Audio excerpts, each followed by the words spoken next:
Evelyne rêvait d'Écosse. Ils ont hésité à venir en France, aller en Écosse. Et ils ont fini par venir en France, dans le Tarn.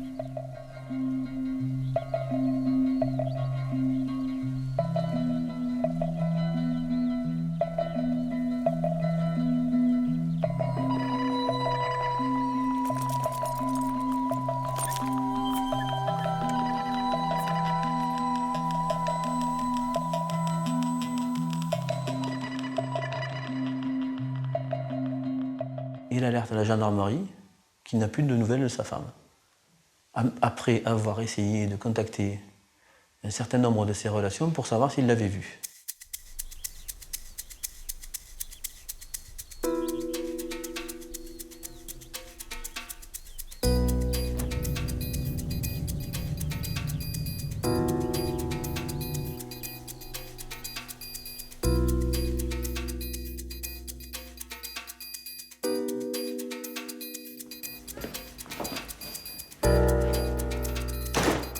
Lui, il dit l'avoir vu partir, oui, on est à peu près dans ces eaux-là, c'est-à-dire vers 13h. C'était un peu séparé, un peu énervé sur des mots qui n'étaient pas forcément gentils.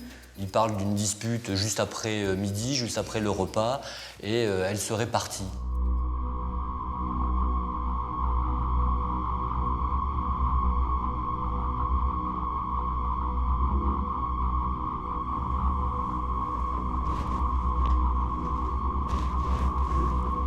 Evelyne était une personne qui avait l'habitude de partir, des fois une journée, 2 jours, voire 3 jours. Elle pouvait partir et ne pas revenir le jour même. Hein.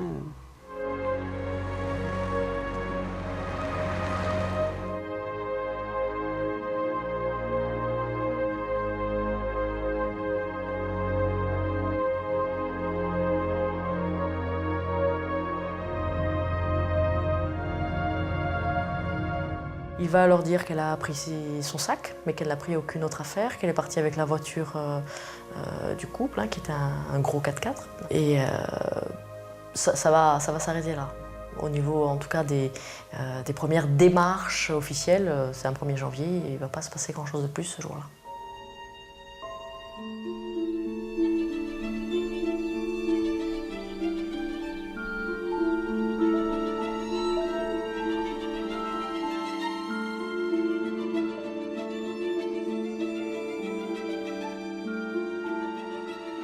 Écoutez, voilà, je viens de retrouver le sac à main de mon épouse.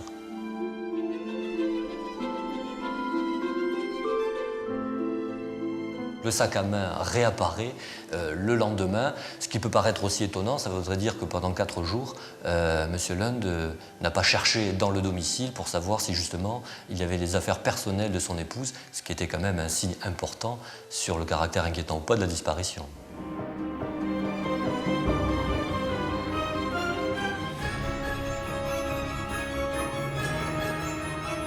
Les gendarmes vont, à partir de ce moment-là, comprendre qu'il est arrivé quelque chose.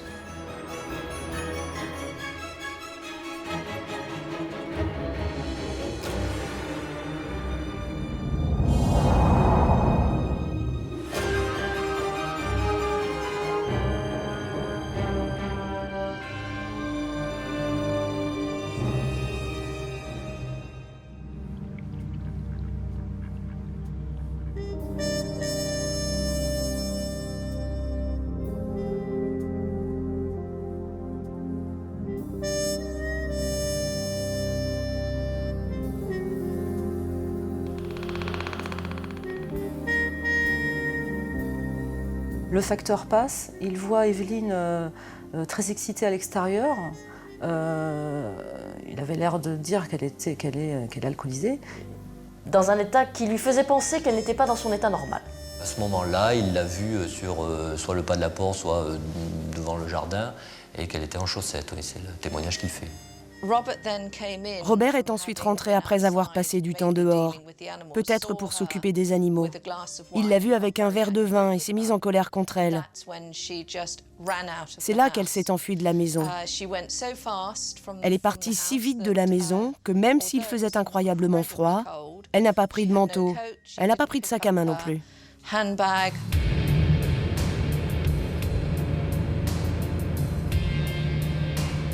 Robert Lund n'a pas contesté qu'il y avait eu une forte dispute entre les deux, qui était la conséquence de plusieurs disputes qu'il y avait eu auparavant, puisque les fêtes de Noël étaient très mal passées, le Nouvel An s'annonçait pas très bien, donc il y avait une forte tension au sein du couple, et donc ce jour-là, il y a eu à nouveau une dispute très forte, et selon le couple d'amis chez lequel Evelyne s'est rendue, la dispute avait cette fois-ci été très violente et elle avait décrit une scène très impressionnante où elle avait eu peur et qu'elle serait partie pour sa sécurité.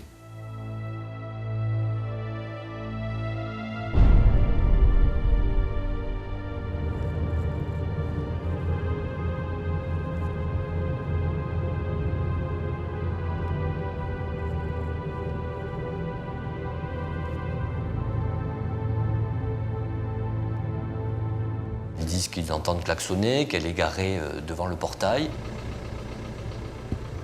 Ils vont lui ouvrir le portail, la faire rentrer. Elle va arriver donc toute seule en voiture, sortir de sa voiture sans sac à main et uniquement avec un paquet de cigarettes à la main. Elle n'a pas de blouson sur elle. Il fait très froid.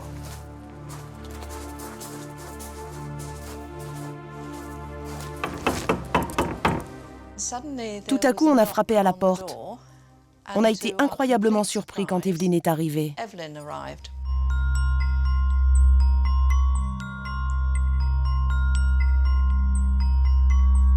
est en larmes, elle est en crise, elle dit qu'elle a encore eu une dispute extrêmement violente avec son mari. Elle pleurait tellement et elle n'avait pas de sac à main, donc pas de mouchoir. Je suis allée sans arrêt dans la cuisine pour lui chercher de l'essuie-tout. Et elle faisait toujours ça, lever ses lunettes et essuyer ses yeux. Je m'en souviens clairement. Elle portait ses lunettes.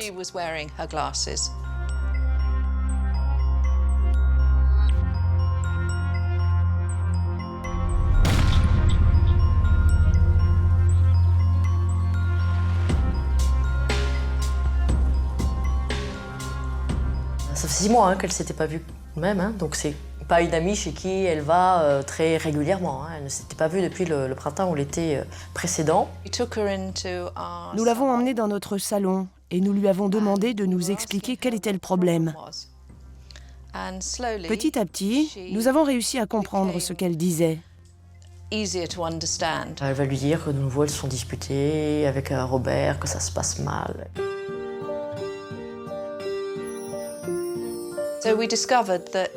Nous avons découvert que la raison de son immense contrariété était qu'elle avait passé un Noël épouvantable avec son mari. Ses enfants lui manquaient. Et ce matin-là en particulier, son mari avait eu une nouvelle dispute avec elle et elle s'était enfuie de la maison pour se protéger de toute éventuelle violence. Et donc, elle est venue chez nous pour s'y réfugier.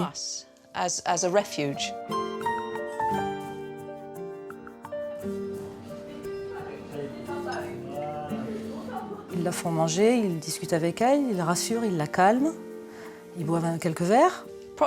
À peu près à 16h30 ou 17h dans la fin de l'après-midi, mon mari, Alan, s'apprêtait à aller nourrir nos moutons. Et donc Evelyne est allée avec lui parce qu'elle adorait les animaux.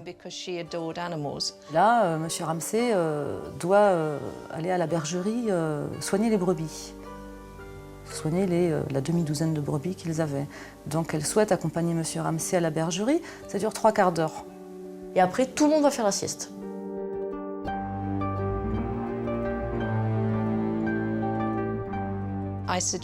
J'ai suggéré à Evelyne de prendre notre chambre d'amis pour faire une sieste.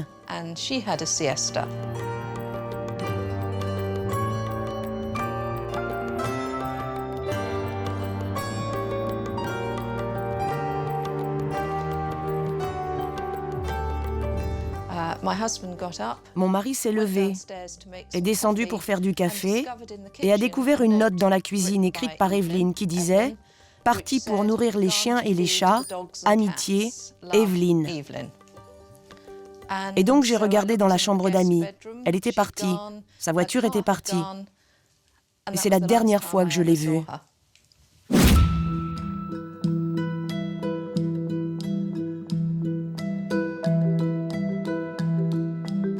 C'est assez curieux parce qu'on a l'impression que les époux Ramsay se sont endormis, complètement endormis, puisqu'ils n'ont rien entendu et qu'ils n'ont pas entendu Evelyne partir.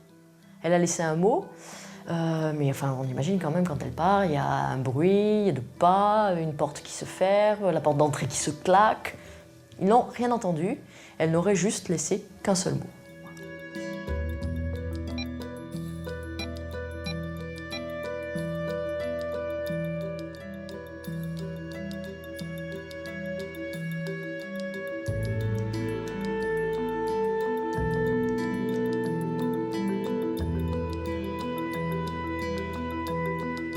Il confirme avoir reçu un appel de sa femme, mais il dit que la conversation aurait été extrêmement brève, puisque sa femme se serait contentée de dire « well », ce qui veut dire « eh bien », et il aurait répondu « well » et il aurait raccroché.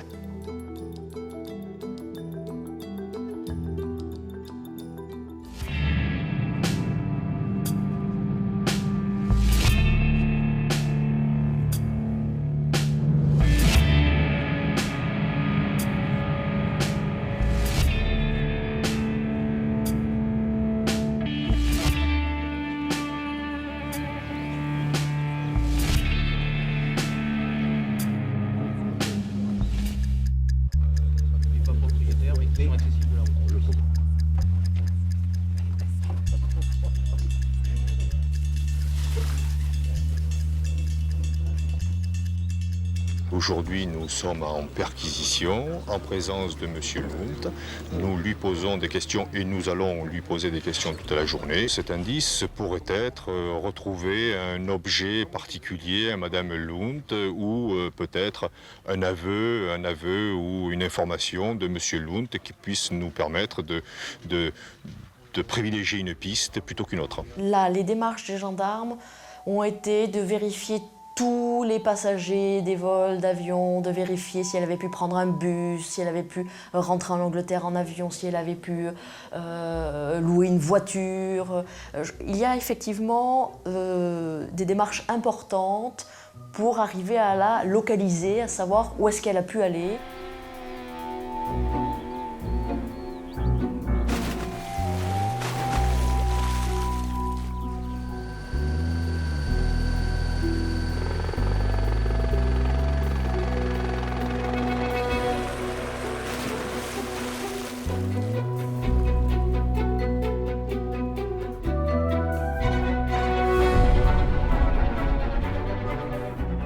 On a même eu recours à des moyens techniques très perfectionnés, puisqu'on s'est interrogé sur des satellites, que ce soit Spotimage ou des satellites militaires, qui avaient pris des photos qui auraient pu passer, en tout cas au moment de la disparition, au-dessus de la région, pour voir si le fameux 4x4 apparaissait ou pas. Plus le temps passe et plus on augmente les moyens de recherche.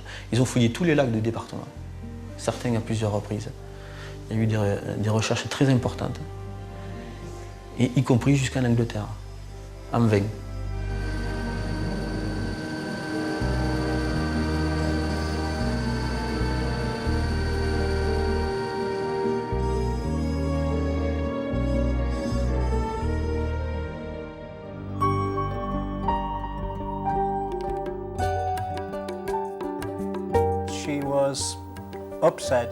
Elle était contrariée, un peu déprimée, car c'était le premier Noël que nous passions en France sans les enfants.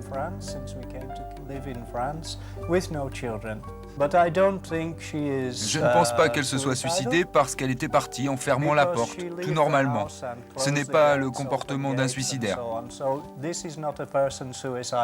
Robert va commencer par chercher sa femme un peu partout. Il téléphone à SOS Femmes Battues, il cherche dans les hôtels, je dirais pas dans les mois qui suivent, hein, dans les jours qui suivent en tout cas.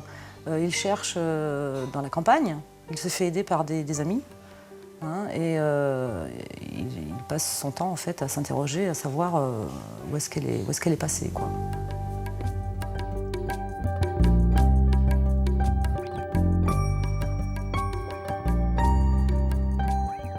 Un ami effectivement du couple qui, dès le lendemain ou le surlendemain, est contacté par M. Lund et qui parle, lui, de simulacre de recherche en disant qu'il a fait un tour en voiture avec M. Lund, mais qu'il avait le sentiment que M. Lund n'y était pas. Voilà. Et lui dit lorsqu'il est interrogé quelques mois après par les services de gendarmerie pour savoir comment se sont passés les jours qui ont immédiatement suivi la disparition. Il parle de simulacre de recherche.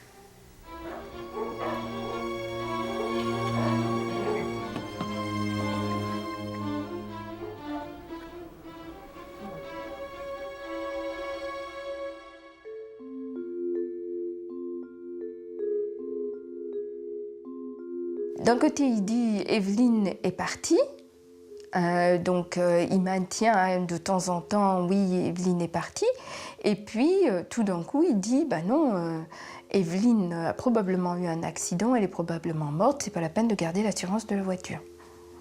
Pourquoi a-t-il résilié l'assurance de la voiture, par exemple ?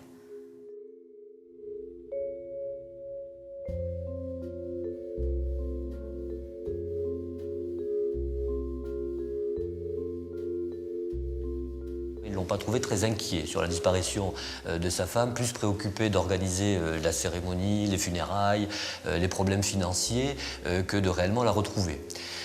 La famille a tout de suite ressenti que dans l'esprit de M. Lund, son épouse était décédée et qu'il fallait s'occuper des conséquences. On ne sait pas encore si Evelyne a disparu ou si elle est morte. Il parle déjà de funérailles. Il y a quelque chose qui ne va pas. Il nous parle de funérailles, il nous parle de tout un tas de choses qui pour quelqu'un qui vient de disparaître, est beaucoup trop précoce.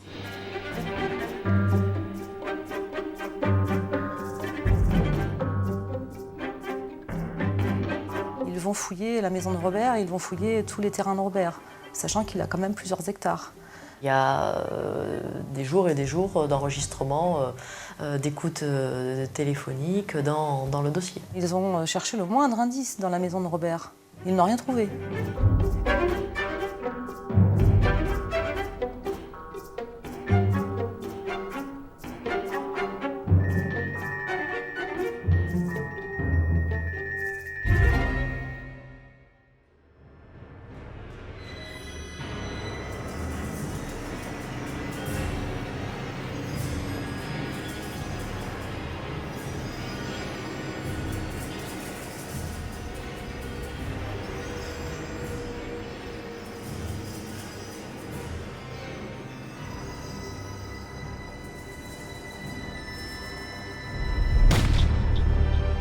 Ce qui va faire basculer l'enquête et véritablement orienter les soupçons sur M. Lund, c'est le fait qu'on découvre au domicile la paire de lunettes de son épouse.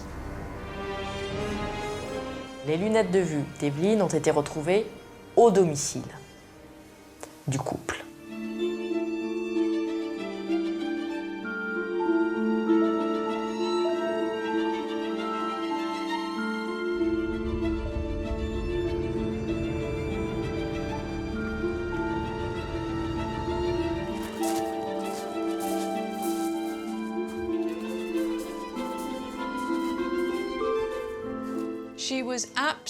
Je suis absolument sûre qu'elle portait une paire de lunettes quand elle est venue à la maison, chez nous.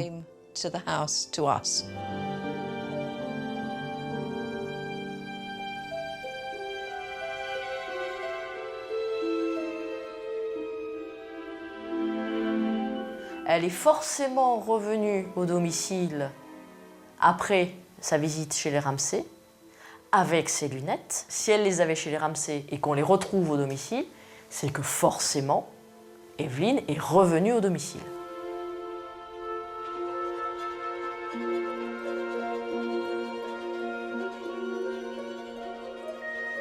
M. Lund, lui, a toujours indiqué qu'elle n'était jamais rentrée.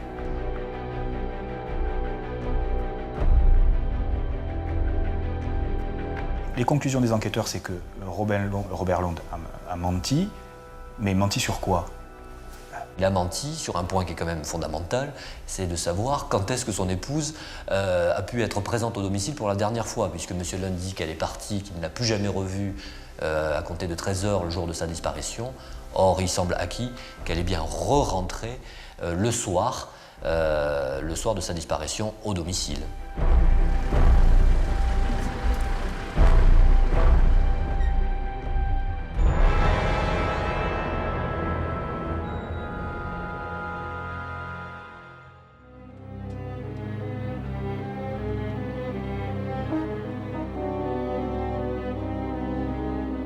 Robert Lund a un mobile financier parce qu'il est bénéficiaire d'assurance vie importante. Et donc en cas de décès de sa femme, auquel il serait étranger, évidemment il perçoit ses indemnités.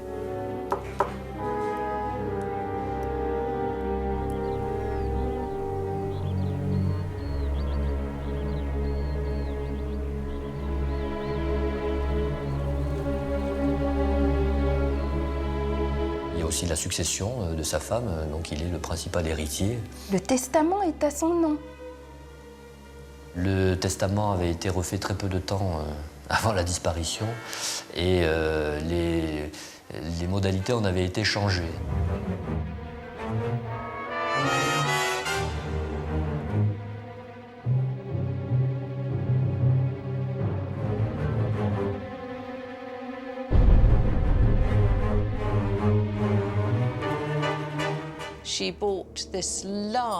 Elle a acheté cette vaste ferme dans un endroit complètement isolé, avec, je pense, quelque chose comme 75 hectares de terre.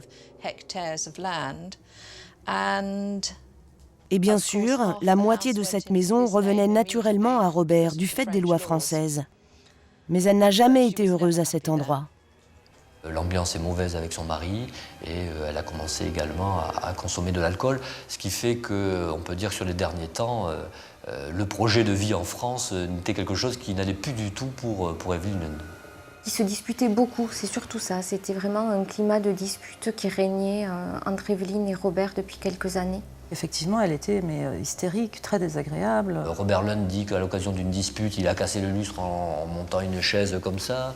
Donc on voit aussi, il y a des témoignages de coups qui ont été portés au visage avec les proches qui voient Evelyne Lund arriver avec des bleus. C'est un couple où il ne reste plus une miette d'amour, beaucoup de haine, et Evelyne parle de divorce.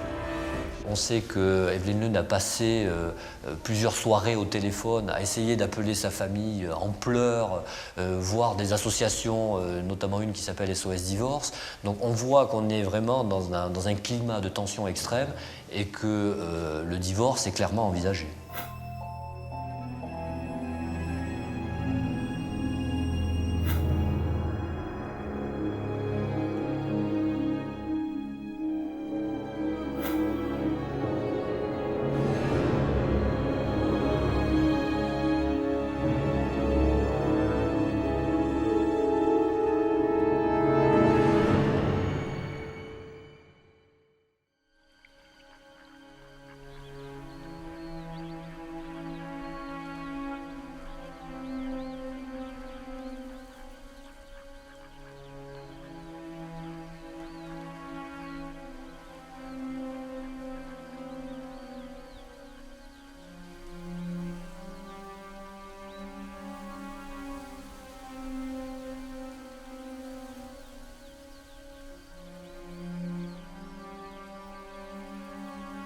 Et là, du haut de leur cheval, ils voient quelque chose dépasser, affleurer au bord de l'eau. Ils vont s'approcher et ils vont avoir l'impression que c'est une voiture.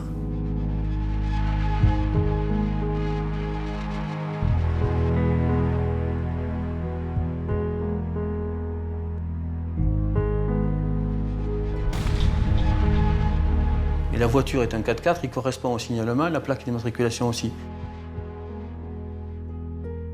Donc forcément, il y a un rapprochement immédiat qui est fait avec Evelyne Lund.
Donc ils ont conclu que les dernières consommations d'alcool remontent à plus de 6 heures, puisque le corps en fait perd 10% d'alcool par heure.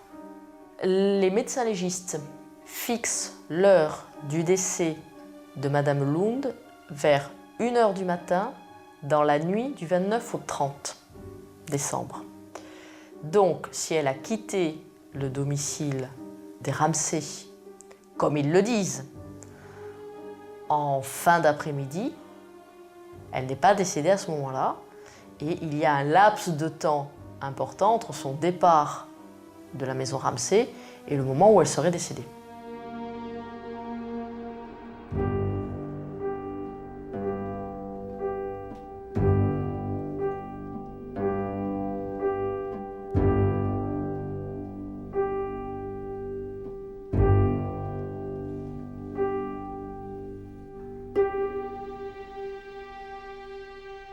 Le couple d'amis qui a reçu Evelyne Lund ce soir-là affirme qu'elle portait un certain type de chaussures. Or, le jour où on la retrouve, elle ne portait pas les mêmes chaussures. Evelyne va être retrouvée portant aux pieds des chaussons en plastique vert de jardinage. Madame Ramsay dit « Il est évident qu'elle n'avait pas ces chaussures quand elle est venue chez moi. Je reconnais d'ailleurs parmi toutes les chaussures d'Evelyne que vous me présentez des bottines noires avec élastique sur les côtés, qui sont les chaussures qu'elle avait quand elle est venue chez nous. Donc, puisque ces bottines sont à la maison, et que Madame Ramsay n'a pas vu Evelyne avec les chaussures vertes, c'est la preuve par 9 pour l'accusation qu'Evelyne est rentrée chez elle. Lorsqu'on retrouve évidemment des sabots de jardin sur le corps, ça vient confirmer qu'elle est bien repassée chez elle, qu'elle s'est changée et qu'elle y a non seulement laissé ses lunettes, mais qu'elle a en plus changé de chaussures, sûrement pour aller à l'extérieur.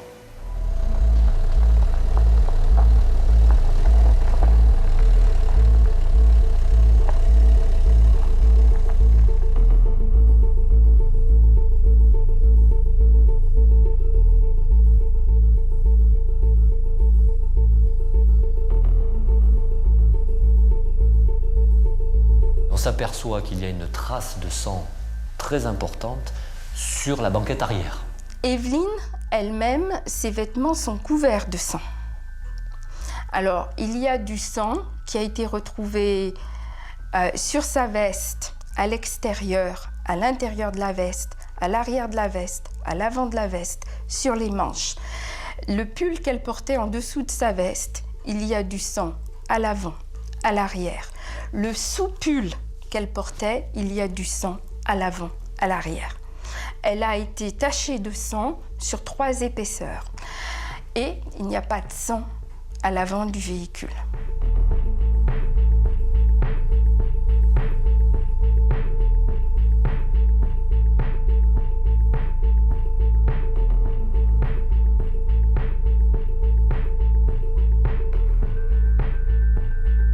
On est sûr qu'elle n'a pas inhalé des grandes quantités d'eau. Elle n'est pas morte par noyade.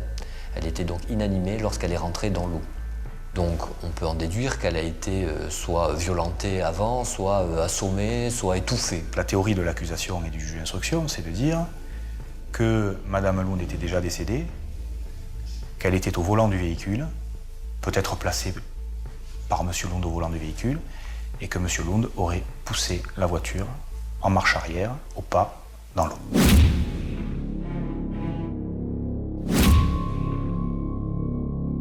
La thèse de l'accidentologue, elle est simple. C'est un véhicule qui a été poussé au pas, ce qui explique que la vitre avant du conducteur soit baissée, donc point mort, et on le pousse par l'arrière, c'est-à-dire le véhicule recule et bascule dans l'eau.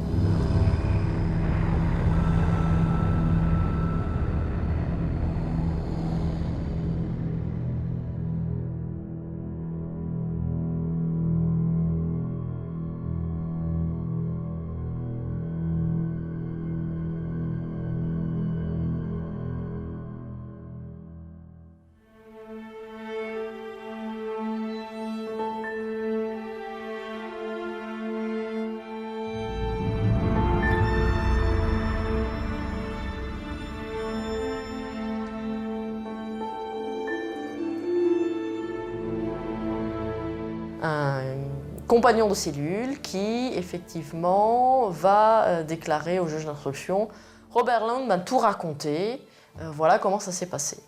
Un compagnon de cellule de Robert aurait dénoncé Robert en disant que Robert aurait avoué le meurtre de sa femme.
Je le jure, je suis totalement innocent, a martelé Robert Lund. Ce Britannique de 55 ans a toujours clamé son innocence.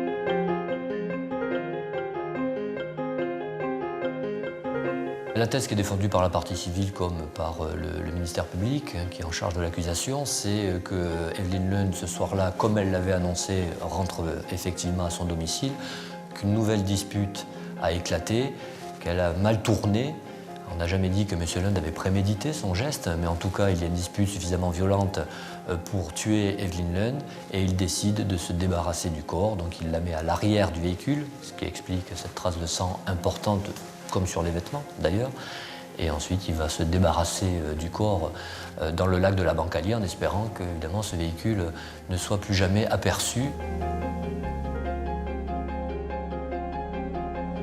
Il nie, il dit que sa femme n'est jamais revenue, que de toute façon, depuis le début, il dit qu'il n'a pas tué sa femme, qu'elle n'est jamais revenue, qu'elle est partie chez les Ramsay ce 29 décembre 1999 vers 13h et qu'il ne l'a jamais revue.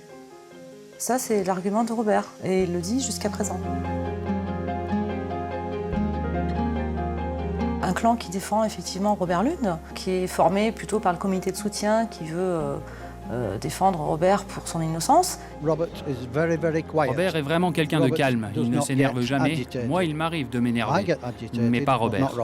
Et puis le clan de la partie civile, mais qu'on appelle, je ne sais pas pourquoi, le clan Ramsay. Alors que la partie civile, ce sont quand même les filles, la famille d'Evelyn quand même. C'était une femme chaleureuse, c'était une femme généreuse qui avait le souci de ses enfants.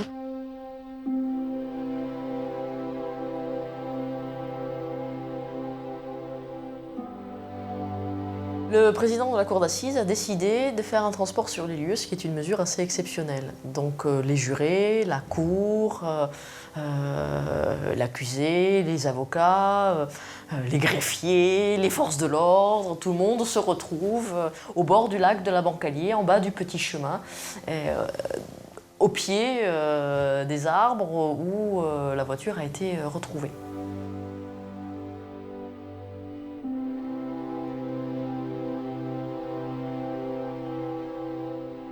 On s'aperçoit qu'il a une attitude assez détachée, il fait des commentaires assez cyniques sur sa femme, en disant que si elle s'est trompée de route, c'est parce qu'elle est stupide, etc. Donc ce qui surprend quand même, compte tenu du caractère un peu dramatique dans lequel on se situe.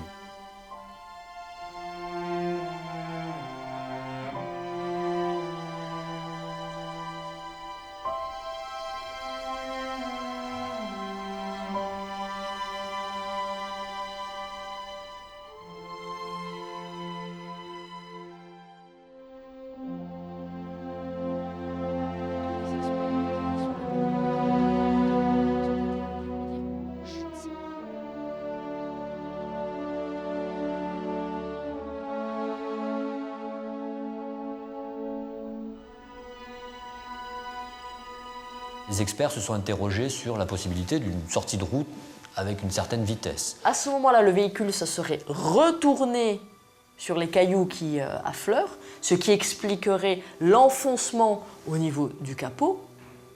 Et dans ce cas-là, on serait bien dans le cadre d'un accident. Non seulement il ne pouvait pas identifier le sang comme étant celui de Madame Lund, pour des questions techniques, qu'on soit bien d'accord, mais il ne pouvait même pas identifier ce sang pour savoir si c'était du sang humain, pour vous dire que ces traces étaient totalement inexploitables en termes de recherche d'ADN. Donc l'accusation part sur l'idée qu'il y a des traces de sang, mais dont on ne sait même pas si c'est celui de Madame Lund.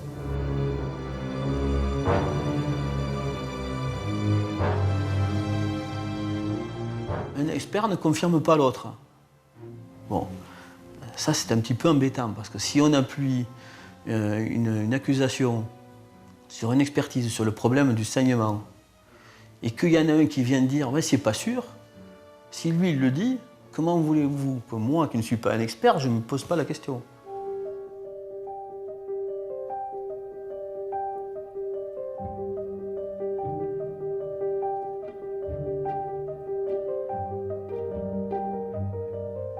Au moment où le procès va arriver, il n'est plus incarcéré. Et là, il ne sent plus du tout le besoin de venir raconter son histoire à la barre du tribunal. Il ne se présentera pas le jour du procès.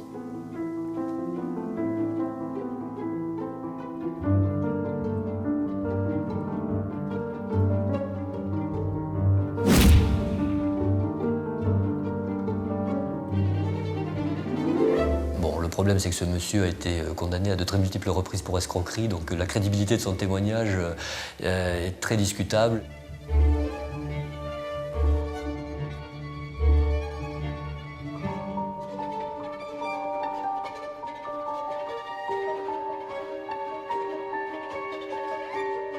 Toute ma plaidoirie était à ce moment-là de dire « Vous n'avez que des soupçons. Vous n'avez absolument aucun élément, et bien au contraire, les éléments matériels que je vous amène et que je vous démontre peuvent vous laisser penser, doivent vous laisser penser, vous, cour d'assises, que c'est un accident et pas un maquillage d'une mort tragique. »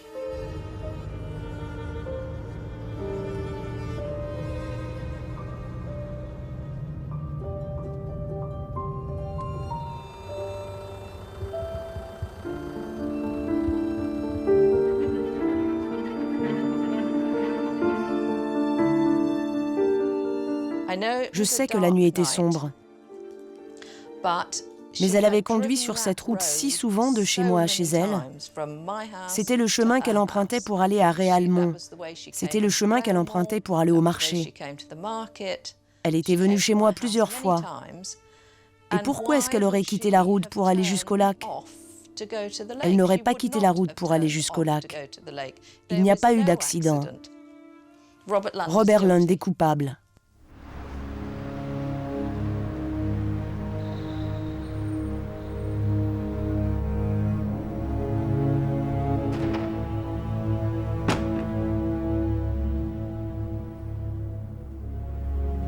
Incrédule, Robert Lund s'est effondré à l'énoncé du verdict. La cour d'assises du Tarn a condamné ce Britannique de 55 ans à 12 années de réclusion criminelle. Nous sommes totalement dévastés, nos vies sont ruinées par ce qui arrive. Nous ne comprenons pas pourquoi ils sont revenus avec un verdict comme celui-là.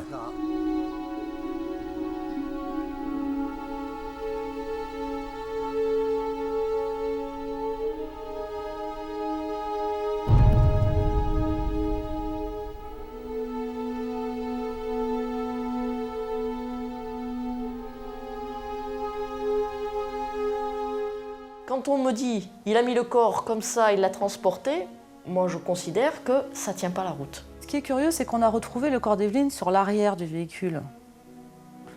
S'il avait vraiment voulu maquiller un meurtre en accident, il me semble que la logique aurait voulu qu'il la place à l'avant et surtout qu'il attache la ceinture de sécurité pour s'assurer que le corps ne bouge pas de la place. Pourquoi et comment va-t-il faire pour mettre un corps de 70 kg et d'1,68 m sur la banquette arrière alors qu'il n'y a pas de portière arrière. Est-ce que vous imaginez ce que ça représente de transporter ce corps? Si on le passe par l'avant, c'est absolument inconcevable. Il faudrait passer par-dessus le siège avant. C'est pas possible.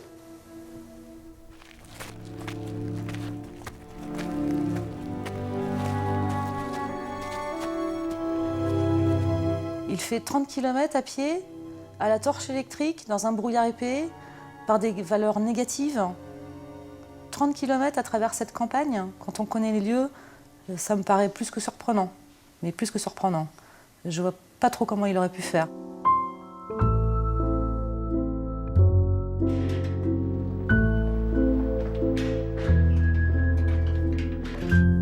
Aucun expert ne peut dire comment Madame Lund est morte. Ni le médecin légiste, ni le deuxième médecin légiste, ni le spécialiste, ni le spécialiste d'ADN. Personne ne peut dire comment elle est morte. Ils ne peuvent pas déterminer la cause réelle de la mort, puisqu'ils ne trouvent aucune trace de fracture, d'arme blanche, d'arme à feu, de choc, de plaie. On ne retrouve aucune lésion des organes vitaux, donc on n'a aucun élément permettant de dire qu'il y a eu une mort violente. C'est certainement un dossier effectivement qui peut montrer les limites de la police scientifique, en tout cas qui démontre aussi certaines limites de la justice, c'est-à-dire pas d'éléments scientifiques. Est-ce qu'on peut accuser quelqu'un ?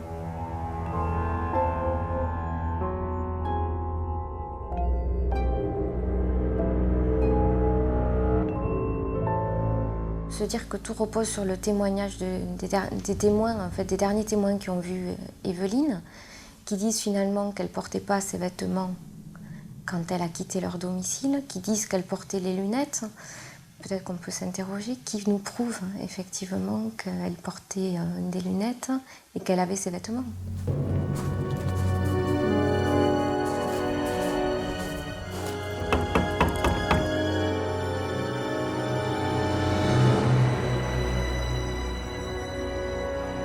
Pourquoi est-ce qu'on s'est tout de suite retourné contre Robert est-ce qu'on s'est acharné sur Robert et pourquoi pas sur les Ramsay En général, en matière criminelle, en affaires criminelles, on s'intéresse aux dernières personnes qui ont vu la victime vivante ou effectivement au conjoint.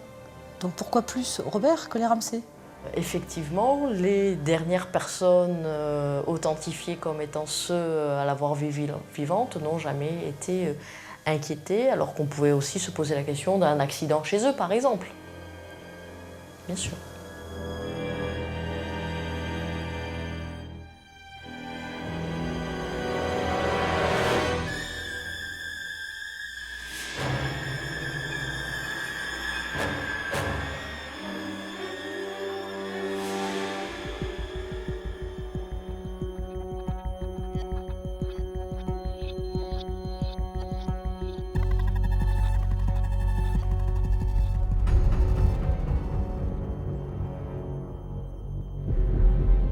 Traditionnellement, on donne la parole à l'accusé. Or, cette fois-là, c'est vrai que la parole n'a pas été donnée à M. Lund juste avant que la cour se retire pour délibérer.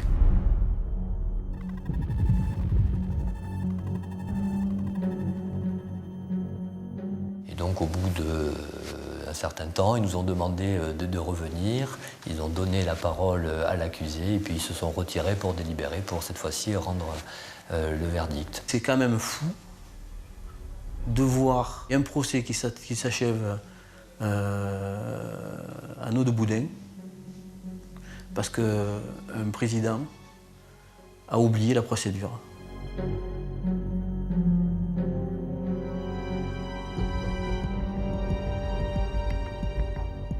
Le verdict tombe, 12 années d'emprisonnement pour violence entraînant la mort sans intention de la donner. Donc exactement le même verdict qu'aux assises.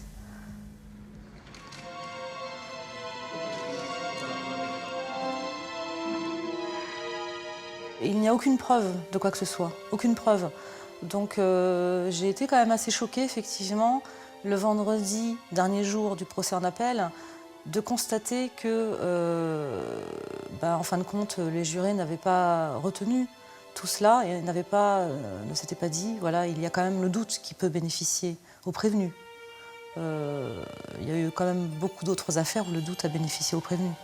Le fait qu'il se soit contredit sur des éléments importants, que ce soit le sac, que ce soit les lunettes, que ce soit l'emploi du temps qui a succédé, le fait qu'il ait signalé tardivement la disparition, enfin tout un comportement qui fait qu'il a attiré effectivement des suspicions contre lui.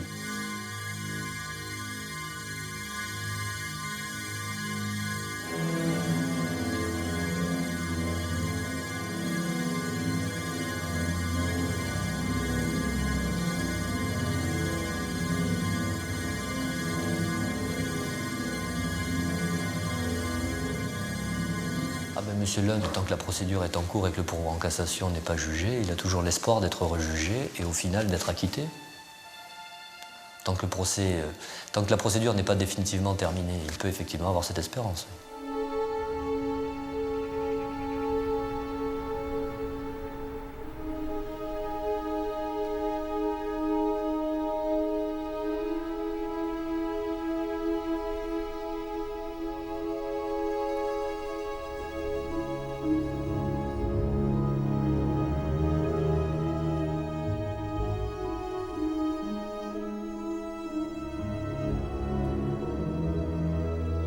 Il faut quand même savoir que s'il avait accepté le premier jugement, aujourd'hui, cet hiver, là, il pourrait prétendre à sortir.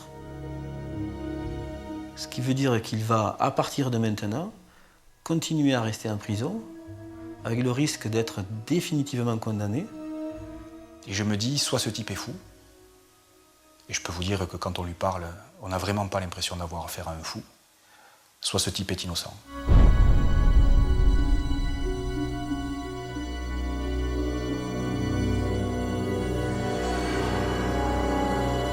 Pourquoi Robert Lund tient tellement à prouver son innocence, c'est que c'est un coup de poker, c'est du tout ou rien. S'il est innocenté, il a les assurances vie d'Evelyne, la maison pratiquement au complet, des indemnités pour avoir été emprisonné 7 années sans raison.